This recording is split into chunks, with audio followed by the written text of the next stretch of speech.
ஹாய்ங்க, அனைவருக்கும் வணக்கம். இன்னைக்கு நம்ம ஓரெழுத்து ஒரு மொழியில ஷார்ட்கட் பார்த்துடலாம். ஓகேங்களா? இது வந்து கவர்மெண்ட் மெட்டீரியல் இருந்தாங்க எடுத்துட்டு வந்திருக்கிறேன். பாருங்க என்ன கொடுத்துருக்காங்க. ஃபர்ஸ்ட் ஆ அப்படின்னு என்னங்க? எட்டு, அழகு, சிவன், திருமால், நான்முகன், சுட்டு, அசை, திப்பிலி, எட்டு என்ற எண் வடிவம், செய்மை. இப்ப இது எல்லாத்துக்கும் ஒரு ஸ்டோரி மாதிரி சொல்றேன். ஓகேங்களா? இப்போ வந்து பாத்தீங்கன்னா ஒருத்தர் வந்து சொல்றாரு, ஒரு பரிகாரம் மாதிரி ஞாபகம் வச்சுக்கோங்க. ஓகேங்களா? எப்படின்னா, சிவனுக்கும் திருமாலுக்கும் எப்படிங்க? சிவனுக்கும் திருமாலுக்கும் இருங்க, நான் மார்க் பண்ணி காமிக்கிறேன். சிவனுக்கும் திருமாலுக்கும் ஒரு 8 திப்பிலி, கரெக்டா? திப்பிலி தெரியுங்களா? சுக்கு மிளகு திப்பிலி. அதுல 8 திப்பிலிய சுட்டு சாம்பல் மாதிரி எடுத்துக்கோ. எடுத்துட்டு அத வந்து ஒரு இடத்துல அசையாம உட்கார்ந்துட்டு இப்படி கீழே ஒரு மனுஷன் வந்து இப்படி உட்கார்ந்து இருக்கிற மாதிரியும், கீழே இப்படி உட்கார்ந்து இப்படி கீழே சாம்பல் மாதிரி அதை எடுத்து அசையாம எட்டு எட்டுன்னு உட்கார்ந்து எழுதிட்டே இது ஒரே இடத்துல உட்கார்ந்து எழுதுன அப்படின்னா உனக்கு கடவுள் வந்துட்டு அருள் தருவாரு. என்ன அருள் அப்படின்னா, நான்முகன். நான்முகனோட ஆசி உனக்கு கிடைக்கும். அப்படி கிடைச்சு, அதாவது நான்முகன் வந்துட்டு ஒரு அழகானவரு, அழகு பொருந்திய நான்முகனோட ஆசி உனக்கு கிடைக்கும். அப்படி கிடைச்சிருச்சுன்னா வச்சுக்கோவேன், உனக்கு தொலைவில் இருக்கக்கூடிய உறவினர்கள் எல்லாம் உங்ககிட்ட உன்னை தேடி வருவாங்க. புரியுதுங்களா? ஏன்னா அவர் வந்துட்டு ரொம்ப மனசு கஷ்டத்துலதான் இந்த கடவுள்கிட்ட வந்துட்டு ஒரு பரிகாரம் பண்ணணும்னு சொல்லிட்டு போயிருப்பாங்க. ஓகேங்களா? சோ அது வந்து சக்சஸ்ஃபுல்லா ஆயிரும். புரியுதுங்களா? என்ன, சிவனுக்கும் திருமாலுக்கும் வந்துட்டு 8 திப்பிலிய வந்து சுட்டு அதோட சாம்பலை எடுத்து அசையாம ஒரு இடத்துல உட்காந்து எட்டுன்னு ஒரு வடிவம் போடுறாங்க. அப்ப போடும்போது அழகு பொருந்திய நான்முகனோட ஆசி பெற்று என்ன கிடைக்குதுங்க அவங்களுக்கு? சேய்மைனா என்னங்க? தொலைவு. தொலைவுல இருக்கக்கூடிய தூரத்து சொந்தமெல்லாம் வந்து இவங்க கூட வந்து சேர்ந்துட்டாங்க. நல்லா பேச ஆரம்பிச்சிட்டாங்க. அந்த மாதிரி ஒரு படம் பாக்குற மாதிரி நீங்க தான் வந்து இமேஜின் பண்ணிக்கணும். புரியுதுங்களா? அடுத்து இரண்டாவது, ஆச்சாமரம், வியப்பு, பசு, வினா, விடை, சொல், ஓர் இனம், ஆன்மா, வரை, நினைவு, உடன்பாடு, இரக்கம், வியப்பு, துன்பம், மறுப்பு, உருக்கம், இணைப்பு, இச்சை. 1 2 3 4 5 6 7 8 9 10 11 12 13 14 15 16 17 18 வார்த்தைகள் இருக்கு. இதுக்கு ஒரு ஃபுல்லா ஒரு ஷார்ட்கட் சொல்லிடுறேன் பாருங்க. இப்போ இந்த பிக்சரை நல்லா கவனிங்க. இப்போ அங்க என்னங்க கொடுத்திருந்தாங்க? ஆச்சா மரம். அதான் இங்க இருக்கிற ஆச்சா மரம். சரிங்களா? இந்த ஆச்சா மரத்துக்கு கீழே தான் வந்துட்டு இது ஒரு கிராமத்துல ஆச்சா மரம்னு ஒரு மரம் இருக்கிற மாதிரி நீங்க இமேஜின் பண்ணிக்கோங்க. அங்க எப்பவுமே வந்து என்னங்க நடக்கும்? வினா விடை. வினா விடை சொல்லக்கூடிய ஒரு போட்டி வந்து ஒரு மேடை தான் பாத்துக்கோங்க. அந்த மேடை, அந்த ஆச்சா மரத்துக்கு கீழேதான் மேடை அமைச்சிருக்காங்க.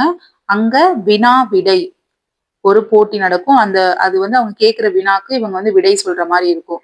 அந்த போட்டி வந்து எப்படி இருக்குன்னு பாத்தீங்கன்னா, ஃபர்ஸ்ட் அவங்க எல்லாம் சொல்லிடுவாங்களாமா. அதை வந்து நம்ம நினைவுல வச்சுக்கணுங்க. நினைவுல வச்சுட்டு அதை வந்து நம்ம அவங்க கேட்கிற டைம்ல அவங்க எந்த மாதிரியான கேள்வி கேட்கிறாங்களோ அதுக்கு ஏத்த மாதிரி அதை இணைப்பு சொல் மாதிரி இணைச்சு அதுல வந்து பல சொற்களை வந்து உருவாக்கி சொல்ற மாதிரியான ஒரு போட்டி. ஓகேங்களா? புரியுதுங்களா? என்னங்க? வினா விடை போட்டி. ஒரு ஆச்சா மரம் இருக்கு. அந்த மரத்துக்கு கீழே ஒரு மேடை. அந்த மேடையில வந்துட்டு ஒரு போட்டி வைக்கிறாங்க. வினா விடை சொல்லக்கூடிய ஒரு போட்டி வைக்கிறாங்க. அங்க வந்துட்டு நான் சொல்லக்கூடிய விடைகளை நினைவுல வச்சுட்டு அந்த சொற்கள் எல்லாம் இணைச்சு என்னங்க பண்ணணும்? உடனே உடனே வந்து யாரு கரெக்டா சட்டுன்னு வந்து ஸ்பீடா உடன்பாடுங்கிறத நான் உடனே அப்படின்னு வச்சுக்கிட்டோம். உடனே யார் சட்டுன்னு ஆன்சர் பண்றாங்களோ அவங்களுக்கு எந்த விதமான மறுப்பு இல்லாம பரிசு கொடுக்கணும். புரியுதுங்களா? எந்த விதமான மறுப்பு இல்லாம பரிசு கொடுக்கணும் அப்படிங்கிறது ஒரு ரூல்ஸ். சோ இதெல்லாம் ஒரு பக்கம் நடந்துட்டே இருக்கும்போது இந்த பக்கம் ஒரு வியப்பான ஒரு நிகழ்வு நடக்குது. என்ன அப்படின்னு பாத்தீங்கன்னா, ஓர் இனம், இந்த இடத்துல வந்து பசு வரும். சரிங்களா? பசு. ஓர் இனம் பசு. இது வந்து என்ன பண்ணுதுங்களாமா? இந்த பசு வந்து என்ன பண்ணுதுங்களாமா? இந்த மரத்தை பார்த்து நின்னு ஒரு மாதிரி ரொம்ப இரக்கமா, ரொம்ப துன்பமா, உருக்கமா நின்னு பார்த்துட்டு இருக்கிற மாதிரி, அந்த மரம் வந்து ஏங்கி நின்னு பாக்குற மாதிரியான ஒரு நிகழ்வை நீங்க இப்ப கற்பனை பண்ணிக்கோங்க. இரக்கம், ரொம்ப மனசு கஷ்டத்தோட உருக்கமா வந்து நின்னு இந்த இது கூட வந்து மரத்து கூட பேசிட்டு இருக்கு. ஏன்னா அந்த மரத்துல யாரோட ஆன்மா இருக்குன்னா, இந்த பசுவோட இந்த பசுவோட அம்மாவோட ஆன்மா இருக்கு. அதனால உருக்கமா நின்னு பேசுது. புரியுதுங்களா? அப்போ இதாங்க ஷார்ட்கட். நல்லா புரிஞ்சிருக்கும்னு நினைக்கிறேன். இன்னொரு டைம் என்ன சொல்லிட்டுங்களா? ஆச்சா மரம் இருக்கு. அங்க ஒரு மேடை அமைச்சு வினா விடை வந்துட்டு போட்டி வைக்கிறாங்க. வினா விடை சொல்லக்கூடிய ஒரு போட்டி. நினைவுல எல்லா சொற்களையும் வச்சுட்டு அதை இணைப்பு சொல் மாதிரி அவங்க கேட்கக்கூடிய அந்த டைம்ல வந்து சொல்லணும். அதை உடனே சொல்றவங்களுக்கு மறுப்பு தெரிவிக்காம பரிசு கொடுக்கணும். அதே டைம்ல ஒரு வியப்பான ஒரு நிகழ்வு நடக்குது. என்னன்னா, ஒரு பசு பசு வரும். ஒரு இனம், ஒரு இனத்தை ஒரு இனம் தானங்க பசுங்கிறது. அந்த பசு வந்து என்ன பண்ணுதுன்னா ஒரு மரத்து கூட ரொம்ப இறக்கமா, ஓகேங்களா, இறக்கத்தோட துன்பமா உருக்கமா நின்னு ரொம்ப ஃபீலிங்கோட நின்னு பேசிட்டு இருக்கு. மரத்து கூட என்ன பேசுதுன்னு பார்த்தா அவங்க அம்மாவோட ஆன்மா மரத்துக்குள்ள இருக்கு. சோ அது கூட வந்து பேசிட்டு இருக்குது. புரியுதுங்களா? ஓகே. அடுத்துங்க ஈ. ஈ வந்து என்னன்னு பாத்தீங்கன்னா அண்மை சுட்டு, இங்கே, இவன், அன்பு, விகுதி, இகழ்ச்சி. இது வந்து பாத்தீங்கன்னா ஈ. ஈனா இவன், உங்களுக்கே தெரியும் இல்லைங்களா? ஆனா அவன், ஈனா இவன், அந்த மாதிரி வச்சுக்கோங்க. ஓகே. ஒருத்தவங்க வந்து கேக்குறாங்க, டேய் என்னடா அண்மை காலத்துல இங்க ஒருத்தன் அன்புன்னு ஒரு பையன் வந்தானாமா, என்னாச்சு, என்ன ஏதாவது பிரச்சனை ஆயிடுச்சான்னு சொல்லி கேக்குறாங்க. அப்ப அவங்க, ஆமாப்பா அந்த பையன் வந்தா, எல்லாரும் இகழ்ந்து அவனை வந்துட்டு கடைசியில வந்து துரத்தி விட்டாங்க. அவன் வந்து ஏதோ எந்த சொந்த பந்தமுமே இல்லாம ரொம்ப கஷ்டப்பட்டுட்டு இருக்கான், இங்க வந்து வேலை தேடி வந்திருக்காப்பா. அவன் அந்த மாதிரி இகழ்ந்து வந்து திட்டி, ஏன்னா விகுதி அப்படின்னா கடைசிங்கிற பொருள் தானங்க நம்மளுக்கு. பகுபத உறுப்பு இலக்கணத்துல வரும் இல்லைங்களா, கடைசியாக விகுதி பெற்று வரும் இல்லைங்களா. அதனால நான் கடைசியின் பொருள் நான் வந்து மீனிங் வச்சிருக்கேன். ஓகேங்களா? சரிங்க. அப்போ அண்மை சுட்டு, என்னங்க அண்மை காலத்துல இங்க அன்புன்னு ஒரு பையன் வந்தானேப்பா, என்னப்பா ஆச்சு அப்படின்னு கேட்க அவனை இகழ்ந்து எல்லாரும் கடைசியில அடிச்சு துரத்திட்டாங்க அப்படின்னு ஞாபகம் வச்சுக்கோங்க. அடுத்து ஈ அப்படின்னா எவ்வளவு வார்த்தைகள் இருக்கு பாருங்க. 1 2 3, எத்தனைங்க, 4 5 6 7 8 9 10 11 12 13 14 15 16 17 18 வார்த்தைகள் இருக்கு. இது எல்லாத்தையும் நம்ம ஒரு ஸ்டோரி மாதிரி பாத்திரலாம். ஓகேங்களா? என்னென்னங்க, அம்பு, அழிவு, இந்திரவில், சிறுபறவை, குகை, தாமரை, இதழ், திருமகள், நாமகள், வண்டு, தேன், தேனி, நரி, பாம்பு, பார்வதி, கொடு, கொக்கு, பூச்சி. எல்லாத்தையும் எப்படி இணைச்சு சொல்றேன்னு பாருங்க இப்போ. சரிங்க. இப்ப பாருங்க, இப்போ 2 பெண்கள் இருக்காங்கன்னு ஞாபகம் வச்சுக்கோங்க. 2 சகோதரிகள் இருக்காங்க. அவங்க பேர் வந்து என்னங்க, திருமகள், நாமகள்னு 2 சகோதரிகள் இருக்காங்க. இவங்க டெய்லியுமே என்ன பண்ணுவாங்கன்னு பாத்தீங்கன்னா, பார்வதி சாமி இருக்கு பாருங்க, சாமிக்கு வந்து பூஜை பண்ணி எப்பவுமே கும்பிட்டுட்டு வர்றாங்க. ஓகேங்களா? அந்த சாமிக்கு துணையாக இப்ப எப்படிங்க மீனாட்சி அம்மன் கையில வந்துட்டு கிளி இருக்கிற மாதிரி, இவங்களுக்கு ஒரு பறவை இருக்கு, ஒரு சிறு பறவை இருக்கு. நம்மளுக்கு இங்க ஷார்ட்கட்ல வந்து நம்மளுக்கு இங்க என்னங்க கொடுத்துருக்காங்க, சிறு பறவை கொடுத்துருக்காங்க. நம்ம அதை வந்து இமேஜின் பண்ணிக்கலாம். அப்போ ஓகே, இந்த நிகழ்வு நடந்துட்டே இருக்குது. அப்ப என்ன ஆகுது அப்படின்னு பாத்தீங்கன்னா, இந்திரன் வந்து என்ன பண்றாருன்னா அவரோட பானத்தை வந்து இந்த பறவை மேல இது பண்ணிடுறாரு. அம்பு அம்பு வந்து இது பண்ணி இந்த பறவை வந்து கொன்னுடுறாரு, அழிச்சிடுறாரு. அம்பு அழிவு அழிச்சிடுறாரு. எதனால அப்படின்னு பாத்தீங்கன்னா, அந்த பார்வதி கிட்ட ஒரு வரம் கேட்டிருப்பாரு இந்திரன். அவங்க வந்து கொடுக்காதனால, கொடு கொடு கொடுன்னு கேட்டிருக்காரு, கொடுக்காதனால அந்த பறவையை வந்து கொன்னுட்டாரு அப்படின்னு ஞாபகம் வச்சுக்கோங்க. ஓகேங்களா? இது மத்ததெல்லாம் என்ன அப்படின்னு பாத்தீங்கன்னா, இப்ப அவங்க 2 பேரும் இந்த வாழக்கூடிய அந்த இடம் எப்படி இருக்குன்னு பாத்தீங்கன்னா, ஒரு குகையில தான் வசிச்சுட்டு வர்றாங்க. குகைங்க. அங்க வந்து ஒரு பாம்பு இருக்கு, நரியும் இருக்கு. ஓகேங்களா? நீங்க தான் வந்து கண்ணை மூடி இமேஜின் பண்ணிக்கணும். ஒரு குகை இருக்கு, குகை பக்கத்துல ஒரு நரி இருக்கு, பக்கத்திலேயே பாம்பு இருக்கு அப்படின்னு ஞாபகம் வச்சுக்கணும்.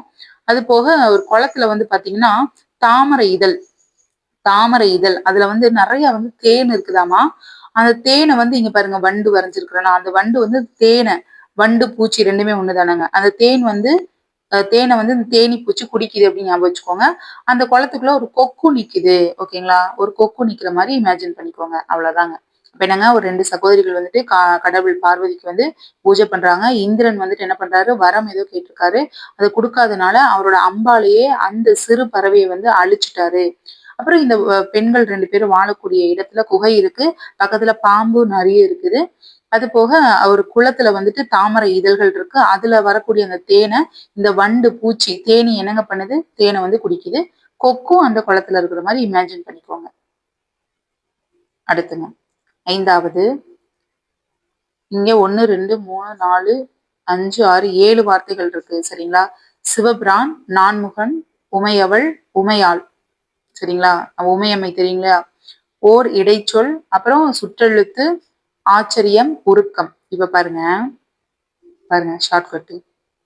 இப்போ அதாவது சிவபிரான், சிவனும் உமையம்மையும் என்ன பண்றாங்கன்னா 2 பேரும் உட்கார்ந்துட்டு இருக்கிறாங்க. கடவுள் அவங்க கிட்ட ஒருத்தர் போய் பக்தர் வந்து என்ன பண்றாருன்னா உருக்கமா வந்து ப்ரேயர் பண்றாரு. சரிங்களா? ஏதோ ஒரு வேண்டுதல், எனக்கு ஒரு மாதிரி சக்தி வேணும் அப்படின்னு சொல்லலாம். ஏதோ ஒண்ணு வந்து ஏதோ ஒரு தேவைக்காக வந்துட்டு இது பண்றாரு, உருக்கமா வந்து ப்ரேயர் பண்ணிட்டு இருக்கும்போது அப்போ ஒரு திடீர்னு ஒரு ஆச்சரிய நிகழ்வு நடக்குது. என்ன அப்படின்னு பாத்தீங்கன்னா, நான்முக கடவுளையே இவங்க 2 பேரும் என்ன பண்றாங்க, நீங்க போயிட்டு வாங்க, அவனுக்கு துணையா இதுங்கன்னு சொல்லிட்டு அனுப்பி வைக்கிறாங்க. அவர் என்ன பண்றாரு அப்படின்னு பாத்தீங்கன்னா, இவனுக்கு எந்த இடைஞ்சல் வந்தாலும் சரி, யாரு எந்த கெட்டவங்களால எந்த இடைஞ்சல் வந்தாலும் அவங்கள சுட்டு கொன்றுவாரு. இடைஞ்சல்னா இடை, சுட்டு கொன்றுவாருன்னா சுட்டெழுத்து. ஓகேங்களா? சுட்டு கொன்றுவாருன்னா சுட்டெழுத்து. அப்ப என்னங்க, சிவபிரானுக்கும் உமையம்மை கிட்டயும் ஒரு பக்தர் வந்துட்டு உருக்கமா போய் கும்பிட்டு இருக்காரு. அங்க ஒரு ஆச்சரியம் நடக்குது. என்னன்னா, நான்முகனையே வந்து துணைக்கு அனுப்பி வைக்கிறாங்க. அப்ப இடையில அவர் என்ன பண்ணுவாருன்னா, இந்த பையனுக்கு வரக்கூடிய எல்லா இடைஞ்சலையும் சுட்டு, அதாவது எதிரிகள் எல்லாத்தையும் சுட்டு வீழ்த்திடுவாரு. அந்த மாதிரி ஞாபகம் வச்சுக்கோங்க. அடுத்து 6வது, ஊ அப்படின்னா உங்களுக்கு தெரியும் இல்லைங்களா? ஊன், உணவு, இறைச்சி, அது போக திங்கள், சிவன், தசை, உண்ணல், சந்திரன். ஓகேங்களா? இங்க என்ன கொடுத்துருக்காங்கன்னா, ஊன்னா உணவு, அது வந்து ஞாபகம் வச்சுக்கோங்க. ஓகேங்களா? இப்போ திங்கக்கிழமை நீங்க எப்பவுமே என்ன பண்ணணும்னு பாத்தீங்கன்னா, சிவனுக்கும் சந்திரனுக்கும் வந்துட்டு பூஜை பண்ணணும். அப்படி கரெக்டா பூஜை பண்ணக்கூடிய நீங்கள் என்ன பண்ணணும், விரதம் இருக்கணும். அப்படி இல்லாம நீங்க இறைச்சி உணவு உண்ணீங்க அப்படின்னா, அதாவது உண்ணக்கூடாது. சப்போஸ் நீங்க அப்படி உண்ணுட்டீங்கன்னா உங்களுக்கு தசை சிதைவு நோய் ஏற்பட்டு இறந்துருவீங்க அப்படின்னு ஞாபகம் வச்சுக்கோங்க. ஓகேங்களா? திங்கக்கிழமை நீங்க சிவன் சந்திரனுக்கு பூஜை பண்றீங்க. சோ நீங்க வந்து நான்வெஜ் வந்து சாப்பிடக்கூடாது. அந்த டைம்ல நீங்க இறைச்சி உணவு வந்து சாப்பிட்டுட்டீங்க, இறைச்சி உணவு உண்ணல் கூடாது, இறைச்சி உணவு உண்ணல் கூடாது. சாப்பிட்டீங்க அப்படின்னா தசை சிதைவு நோய் ஏற்பட்டு நீங்க இறந்துருவீங்க, ஞாபகம் வச்சுக்கோங்க. அடுத்து 7வது, இது ரொம்ப ஈஸியா தான் இருக்கும். ஏ அப்படிங்கிறது என்னங்க, என்ன அப்படின்னு ஒரு வினா வினா எழுப்பும் இல்லைங்களா? அதனால அது வினா எழுத்து குறி அப்படின்னு சொல்றாங்க. இந்த வினா குறி பாருங்க, இங்க இருக்கு வினா குறி. அடுத்து ஏ அப்படின்னா இடைச்சொல், சிவன், திருமால், இருமாப்பு, 5 அம்பு, 6 வெளிக்குறிப்பு, 7 செலுத்துதல், 8 மேல் நோக்குதல், 9 வினா. இப்போ இந்த 9ஐயும் நம்ம சேர்த்து ஒரு ஷார்ட்கட் பார்த்துடலாங்க. பாருங்க, இப்போ சிவனும் பெருமாளையும், சரிங்களா? சிவனுக்கும் பெருமாளுக்கும் வந்து இமேஜின் பண்ணிக்கோங்க. அவங்க 2 பேரும் நின்றுட்டு இருக்காங்க. அவங்க 2 பேருக்கு இடையில ஒரு போட்டி நடக்குதுங்க. சரிங்களா? அது இடையில இடைச்சொல், ஒரு போட்டி நடக்குது. அது என்ன போட்டி அப்படின்னு பாத்தீங்கன்னா, அம்பு இருக்கு பாருங்க. இந்த அம்பை மேல் நோக்கி வானத்துல, இதை வானத்துல வந்துட்டு மேல் நோக்கி செலுத்துதல். ஓகேங்களா? மேல் நோக்கி யார் வந்து ஹைட்டா வந்து செலுத்துறாங்களோ அவங்களுக்கு இந்த, இப்போ எந்த சபை எந்த ஒரு மீட்டிங் வச்சாலும் அங்க வினா கேட்கக்கூடிய உரிமையை இவங்க 2 பேத்துல யாருக்காவது நாங்க கொடுத்துருவோம். ஆனா வந்து யார் அம்ப ஹைட்ல விடுறாங்களோ அவங்களுக்கு தான் அந்த உரிமை வந்து கிடைக்கும்னு சொல்லிடுறாங்க. அப்போ இவங்க 2 பேருக்குமே எப்படின்னா பயங்கரமான இருமாப்பு. நான் தான் ஜெயிப்பேன், நீ தான் ஜெயிப்பேன் 2 பேரும் போட்டி போட்டுக்கிறாங்க. விழி அப்படின்னு என்னங்க, அழைத்து, அதாவது எப்படிங்க, கண்ணா அப்படிங்கிற மாதிரி அழைச்சு விழித்து கூறுவாங்க தெரியுங்களா? சொல்லுதல், கத்துதல், இதெல்லாம் வரும் இல்லைங்களா? அப்போ நம்ம கத்தி சொல்றாங்க, இருமாப்போட கத்தி சொல்றாங்க என்னன்னா, நான் தான் ஜெயிப்பேன், நீ தான் ஜெயிப்பேன் 2 பேரும் போட்டி போட்டுக்கிறாங்க. அப்போ ஒருத்தவங்க வந்து ஜெயிச்சுட்டாங்க. அப்ப வினா கேட்கக்கூடிய உரிமை 2 பேத்துல யாருக்கும் கிடைச்சிருச்சு அப்படிங்கிற மாதிரி அந்த சம்பவத்தை வந்து ஞாபகப்படுத்தி பாருங்க. ஓகேங்களா? சரிங்க. அடுத்து 9வது, இதுக்கும் நிறைய இருக்குங்க. தலைவன், அசைநிலை, அரசன், அழகு, இருமல், கடவுள், கடுகு, குறு, கோழை, சர்க்கரை, கன்னி, சிவன், கிழங்கு, தும்பை, துர்க்கை, பருந்து, தந்தை, பெருநோய், ஆசை, வியப்பு, 5 ஐயம், கணவன், பாஷணம், மென்மை, மேன்மை, மருந்து. எவ்வளவு இருக்கு பாருங்க. ஓகேங்க, இதுல கிட்டத்தட்ட 27 வார்த்தைகள் இருக்கு. இந்த 27 வார்த்தையை நான் உங்களுக்கு ஒரு ஸ்டோரி மாதிரி சொல்லி கொடுத்துட்றேன். ஓகேங்களா? பாருங்க, சூப்பரா இருக்கு இந்த ஸ்டோரி. இப்போ என்ன கொடுத்துருக்குறாங்க, ஒரு தலைவன் இருக்காரு. தலைவன்னாலே அரசன், உங்களுக்கு தெரியும் இல்லைங்களா? தலைவன் அரசன் 2 பேருமே ஒண்ணுதான். அவர் வந்துட்டு எப்படிங்க இருப்பாரு, ரொம்ப அழகா இருப்பார் இல்லைங்களா? அரசர்கள்னாலே ரொம்ப அழகாதான் இருப்பாங்க. அதாவது இப்ப நான் ஃபர்ஸ்ட் கேரக்டர் சொல்லிடுறேன். ஒரு அரசனாகப்பட்டவன் எப்படி இருக்கணும்னா, எந்த ஒரு கெட்ட விஷயத்துக்கும் அசைஞ்சு கொடுக்க கூடாது. ஓகேங்களா? அசைஞ்சு கொடுக்க கூடாதுன்னா அசை நிலை, கோழையாகவும் இருக்கக்கூடாது அப்படின்னு ஞாபகம் வச்சுக்கோங்க. ஒரு தலைவன் இருக்காரு, அவர் தான் அரசன். அவர் வந்துட்டு ரொம்ப அழகா இருப்பாரு. அவரோட கேரக்டர் எப்படிங்க இருக்கணும், எந்த கெட்ட விஷயத்துக்கும் அசைஞ்சு போக கூடாது, அதே டைம்ல கோழையாகவும் இருக்கக்கூடாது அப்படின்னு ஞாபகம் வச்சுக்கோங்க. அது போக என்ன அப்படின்னு பாத்தீங்கன்னா, தந்தை, அதாவது அவருக்கு வந்துட்டு தந்தை இருப்பாங்க இல்லைங்களா? அரசருக்கு தந்தை இருப்பாங்க. அவர் தான் வந்துட்டு குருவாகவும் இருக்காரு. அப்போ அரசருடைய தந்தை தான் இவருக்கு குருவாகவும் இருக்காரு. இவர் வந்துட்டு ஒரு நோய்வாய்ப்பட்டுறாருங்க திடீர்னு. அவங்களோட தந்தை என்னாச்சு அப்படின்னா, இதுல இருமலுங்கிறத நான் எழுத மறந்துட்டேன். இருமல், இருமல், இருமலுங்க. சரிங்களா? இருமல். அந்த தந்தை வந்து என்ன ஆயிடுச்சுன்னா, திடீர்னு ஒரு பெரிய பருந்து ஒண்ணு வந்து இவர தாக்கிருச்சு. தாக்குனதுனால என்ன ஆயிடுச்சுன்னா, பெருநோய் வந்து ஒரே இருமிக்கிட்டே இருக்காரு. அப்போ இவங்களோட பூர்வீக அந்த வைத்தியர் வந்து என்ன சொல்றாருன்னா, மேன்மை பொருந்திய பாசான மருந்து கிடைச்சா மட்டும் தான் என்னங்க, மேன்மை பொருந்திய பாசன மருந்து வந்து கிடைச்சா மட்டும் தான் உங்க அப்பாவ உயிர் காப்பாத்த முடியும். அதனால நீங்க தான் தேடி கண்டுபிடிச்சு கொண்டு வரணும்னு சொல்லிர்றாரு அரசர்கிட்ட. ஓகேங்களா? நான் சொல்ல சொல்ல எல்லாம் இமேஜின் பண்ணுங்க. உங்க மைண்ட்ல வந்து இந்த கதை வந்து ஓடணும். சரிங்களா? ஓகே. அப்போ அப்பா என்ன சொல்றாரு, "மகனே விட்றாப்பா. எனக்கு வந்து வயசாகி போச்சு. போற காலம்தான். நீ இந்த நாட்டை வந்து நீ ஆண்டுக்கோ. அ ஒரு நல்ல பொண்ணா பார்த்து கல்யாணமும் பண்ணிக்கோன்னு" அப்பா சொல்லிறாரு. அப்ப இவருக்கு பயங்கரமான இது, என்னப்பா சாகுற காலத்துல அப்பாவோட இத வந்து ஆசைய நிறைவேத்துறதா, இல்ல அப்பாவ காப்பாத்துறதான்னு ஒரே ஐயம். ஐயம்னா என்னங்க? தெளிவற்ற நிலை. ஒரே மனக்குழப்பத்துல அவர் இருக்காப்ல. அப்போ அவங்க பூசாரி அவர் வந்துட்டு என்னங்க சொல்றாரு, ஓகேப்பா நாங்க வந்துட்டு ஒரு 5 இது சொல்றேன். 5 நாள் வந்துட்டு பூஜை வழிபாட்டு முறைய வந்து சொல்றேன். அப்படி மட்டும் பண்ணிட்டீன்னா, உன்ன தேடியே வந்துட்டு ஒரு கன்னி பொண்ணு வந்து உன்ன கல்யாணம் பண்ணிக்குவா. உங்க அப்பாவோட நோய் வந்துட்டு குணமாயிரும்னு சொல்லி சொல்றாரு. அப்போ இவர் என்ன சொல்றாரு அரசர், சரிங்கய்யா நான் பண்றேன். அது என்ன வழிபாடு முறைன்னு கேட்குறாங்க. அடுத்து அந்த வழிபாட்டு முறைய நான் உங்களுக்கு சொல்றேன் கேளுங்க. என்னன்னா, சிவனையும் துர்க்கையும் வந்துட்டு ஒரு 5 நாட்கள் தொடர்ச்சியாக நான் சொல்லக்கூடிய பொருட்கள வச்சு பண்ணுப்பா. நீ நினைக்கக்கூடிய காரியம் நடக்கும்னு சொல்லி சொல்றாங்க. சரிங்களா? அப்போ என்னன்னா, என்ன வழிபாடுன்னா, ஃபர்ஸ்ட்டு மென்மையான தும்பை மலர்களை கொண்டு இந்த கடவுள் 2 கடவுளையும் வந்துட்டு அலங்கரிக்கணும். அது கூடவே கடுகு, கடுகு ஆயில்ல தான் வந்துட்டு விளக்கேத்தணும். சரிங்களா? கடுகு ஆயில். ஏன்னா கடுகுங்கிறது நம்மளுக்கு ஆப்ஷன் இருக்கு இல்லைங்களா? அதனால. கிழங்கு, ஏதோ ஒரு கிழங்கையும் வச்சு, சர்க்கரையும் வச்சு படைக்கணும். இதுதான் வந்து நெய்வேத்தியமா வைக்கணும். சோ இது எல்லாத்தையும் நீ 5 நாட்கள் தொடர்ச்சியா பண்ணிட்டு வந்துட்டீன்னா, உன்னோட ஆசை வந்து நிறைவேறும்னு சொல்லி சொல்றாரு. அதன்படி இவரு என்னங்க பண்றாரு பண்றாரு. கடைசியில 5 நாட்களோட முடிவுல ஒரு வியப்பான நிகழ்வு நடக்குது. என்னன்னா, அப்பாவுக்கும் நோய் குணமாயிருது. அந்த கன்னி பொண்ணு வந்துட்டு இவர தேடி வந்து கல்யாணம் பண்ணிக்குது. சோ இவர் வந்து கணவன் ஆயிருவாரு இல்லைங்களா? கணவன் ஆப்ஷன் இருக்கு. அதனால அது எப்படி ஜாயின் பண்றதுன்னு தெரியல. அதனால இப்படி வச்சுக்கிட்டேன். சோ அந்த கன்னி பொண்ணு வந்து கல்யாணம் பண்ணிக்கிறாங்க. இவர் வந்து கணவன் ஆயிட்டாரு. ஓகேங்களா? சரி ஃபர்ஸ்ட்ல இருந்து ஒரு டைம் வந்து சொல்லிடுறேன். இப்போ ஒரு நாடுல வந்து அரசர் இருக்காரு. அரசன்னா தலைவர்ன்னு சொல்லுவாங்க. அரசர் ரொம்ப அழகா இருப்பாரு. அவர் வந்து எப்படிங்க, எந்த ஒரு கெட்ட காரியத்துக்கும் அசைஞ்சு கொடுக்காம இருக்கணும். நிலையான ஒரு மனநிலையோட இருக்கணும். கோழையா இருக்கக்கூடாது. அப்ப அவங்க அப்பா தான் வந்துட்டு இவருக்கு குருவா வந்து இருக்காரு. அவங்க அப்பாவுக்கு திடீர்னு ஒரு நாள் வந்துட்டு பருந்து வந்து தாக்கியதால பெருநோய் ஏற்பட்டு இருமல் வந்து ரொம்ப இருமிட்டே இருக்காரு. அப்போ என்ன சொல்றாங்கன்னா, ஒரு மேன்மை பொருந்திய பாசன மருந்து கிடைச்சாதான் உங்க அப்பா வந்து குணப்படுத்த முடியும்னு சொல்லி சொல்றாங்க. ஜ அப்புறம் வந்து என்ன பண்றாங்கன்னா, இவரு சரி ஒரே மனக்குழப்பத்துல இருக்காரு. அப்போ ஒரு 5 நாள் வந்து பூஜை பண்ணணும்.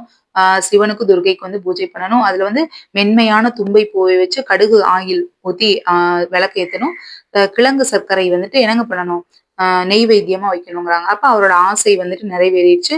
ஒரு வியப்பான நிகழ்வு என்னன்னா, கன்னி பொண் தன்னை தானே தேடி வந்து இவர வந்து மணந்து கொள்றாள். சரிங்களா? அப்ப அவரோட அப்பாவோட நோய் வந்து குணமாயிடுச்சுன்னு சொல்லிட்டு அப்படியே கதை வந்து நீங்க கண்ணுக்குள்ள வந்து ஓடணும். புரியுதுங்களா? அடுத்துங்க. இது பாத்துக்கோங்க. இதுல எத்தனை வார்த்தைகள் இருக்கு? இப்ப இதுல 17 வார்த்தைகள் இருக்கு. சரிங்களா? இந்த 17 வார்த்தையும் நம்ம வந்து சேர்க்கலாம். ஒளிவு, மதகு, உயர்வு, இழிவு, கழிவு, இரக்கம், மகிழ்ச்சி, வியப்பு, நினைவு, அழைத்தல், ஐயம், நான்முகம், வினா, பரிநிலை, நான்முகன், கொன்றை, ஆபத்து. ஓகேங்களா? 17ஐயும் நான் இப்ப சொல்ற ஒரு கதை மாதிரி பாருங்க. என்னங்க, ஓனா மதகுனி தாங்கும் பலகை உங்களுக்கு தெரியும், புக்ல இருக்கும். சோ இதுக்கு ஷார்ட்கட் தேவையில்ல. அடுத்து சொல்றேன் பாருங்க. ஒளிவு, இழிவு, கழிவு. ஓகேங்களா? ஒரு அதாவது நீங்க இப்ப நான் வந்து இருக்கேன். இப்ப நீங்க உங்களை வந்து நீங்களே வந்து நினைச்சுக்கோங்க. நீங்க வந்து இருக்கிறீங்க. உங்கள வந்து ஒருத்தவங்க வந்து சொல்றாங்க. என்னன்னா, "டேய் இவன் ரொம்ப ஆபத்தானவன்டா. இவனை எப்படியாவது ஒழிச்சு கட்டிறணும்டா." அப்படிங்கிறாங்க. "இவன் ரொம்ப ஆபத்தானவன். இவனை எப்படியாவது ஒழிச்சு கட்டிறணும்." அப்படின்னு சொல்லிட்டு நம்மள ரொம்ப இழிவா வந்து பேசுறாங்க. "இவன் ஒண்ணுத்துக்கு உதவாதவன்டா. வேஸ்ட்டுடா இவன்." அப்படின்னு சொல்லிட்டு உங்கள ரொம்ப இது பண்ணி இது பண்றாங்க, திட்டுறாங்க. அப்போ நீங்க என்ன பண்ணுவீங்க? ரொம்ப மனக்குழப்பத்துல என்னடா யார பார்த்தாலும் நம்மள திட்டுறாங்களே, நம்ம வேஸ்ட் தான் போல அப்படின்னு சொல்லிட்டு நம்மளே வந்து தாழ்த்திக்காம அந்த டைம்ல குழப்பமான தவறுகளான முடிவுகளை எடுக்காம நம்ம என்ன பண்ணணும்னா, அப்போ இத வந்து இது இங்க ஒரு ஆப்ஷன் இருக்கு. இது என்னன்னா, நான்முகன், இரக்கம், வினா. அப்போ நம்ம நினைக்கணும், கடைசி வரைக்கும் நம்மள 4 பேர் நம்ம மூஞ்ச பார்த்து 4 பேர்னா 4 முகம் சரிங்களா? மூஞ்ச பார்த்து நம்மள பார்த்து இரக்கப்படணுமா? இல்ல உன்ன பார்த்து என்னடா பண்ண போற? என்ன இப்படி இருக்க? உருப்படாம சுத்திட்டு இருக்கன்னு சொல்லி உங்கள பார்த்து கேள்வி எழுப்புற மாரி நீங்க இருக்க போறீங்களா? இல்ல. அப்போ இந்த மாரி பாசிட்டிவ் இது வந்து நெகட்டிவ்ங்க. நெகட்டிவ் இது வந்து பாசிட்டிவ் வார்த்தை. இப்படி உன்னைய பத்தி நினைக்கணுமா? இல்ல எல்லாரும் உன்ன உயர்வா, உயர்வா, வியப்பா, டேய் அவன் சொன்ன மாரி பாஸ் ஆயிட்டான்டா. குரூப் 4ல வந்துட்டு ஸ்டேட் ஃபர்ஸ்ட் எடுத்துட்டான்டா அப்படின்னு சொல்லி இது பண்ணணுமா? அப்புறம் உங்கள பார்த்து மத்தவங்க அம்மா, அப்பாலாம் மகிழ்ச்சி அடையணுமா அப்படிங்கிறத நீங்க தான் முடிவு பண்ணணும் இந்த இடத்துல. உங்கள நீங்க வந்து இது பண்ணிக்கணும். அப்போ இதெல்லாம் நீங்க நெனச்சு பாருங்க. நெனச்சு பார்த்தா இந்த நெகட்டிவ தூக்கி வீசிட்டு பாசிட்டிவா நீங்க வந்து சூஸ் பண்ணி உங்களோட வாழ்க்கைய நீங்க அதுக்கேத்த மாரி அமைச்சுக்கோங்க. அப்போ இது எல்லாமே நம்ம வாழ்க்கை நிகழ்வுகளோட ஒத்து போகுதுங்களா? சோ அவ்வளவுதான். இன்னைக்கு இந்த 10 வார்த்தைகள் ஏன்னா நெறைய இருக்குதுங்க. இதைய வந்து எடுக்கவே எனக்கு ரொம்ப டைம் ஆயிடுச்சு. உங்களுக்கு ஏன்னா சொன்னது நீட்டா இருக்கணும். மைண்ட்ல சட்டுன்னு நிக்கணும். மறுபடியும் இன்னொரு டைம் பார்க்கக்கூடாது அப்படிங்கிறதுக்காக தான் இந்த ஸ்டோரிய வந்து நான் உங்களுக்கு நல்லா வந்து சொல்லிக் குடுத்துருக்கிறேன். எப்படி இருந்துச்சுன்னு கமெண்ட் பண்ணுங்க. எல்லாரும் நல்லா படிங்க. நெக்ஸ்ட் நான் உங்களுக்கு ஒவ்வொரு ஷார்ட்கட்டா வந்து தர்றேன். ஓகேங்களா? சரிங்க. எல்லாருக்கும் நன்றிங்க. டெஸ்ட் பேட்ச்ல ஜாயின் பண்ணாதீங்க. இன்னைக்கு தான் கடைசி நாள். இன்னைக்கு நாளையோட வந்து கடைசி நாளு. நவம்பர் 9 சரிங்களா? நவம்பர் 9ஓட வந்து ஜாயின் பண்ணி முடிச்சிருங்க. ஏன்னா 8 மாசங்கள் நீங்க தொடர்ச்சியா வந்து படிக்கணும் இல்லைங்களா? அதனால நவம்பர் 9ஓட ஜாயின் பண்ணி முடிச்சிருங்க. ஏன்னா 10ல இருந்து நீங்க வந்து படிக்க ஸ்டார்ட் பண்ணிரணும். 8 மாதங்கள் நல்லா தொடர்ச்சியா படிச்சா மட்டும் தான் உங்களால வந்து 100% வந்து ஒர்க்க வந்து அச்சீவ் பண்ண முடியும். இல்லன்னா கண்டிப்பா கஷ்டம் தாங்க. ஓகேங்களா? ஓகே. அவ்வளோதாங்க. எப்படி டெஸ்ட் பேட்ச்ல ஜாயின் பண்ணுங்கிறது டீட்டெயில்ஸ் வந்து டிஸ்கிரிப்ஷன்ல குடுத்துருக்கிறேன். நீங்க வந்து யூஸ் பண்ணிக்கோங்க. சரிங்க. எல்லாருக்கும் நன்றிங்க. எல்லாரும் நல்லா படிங்க.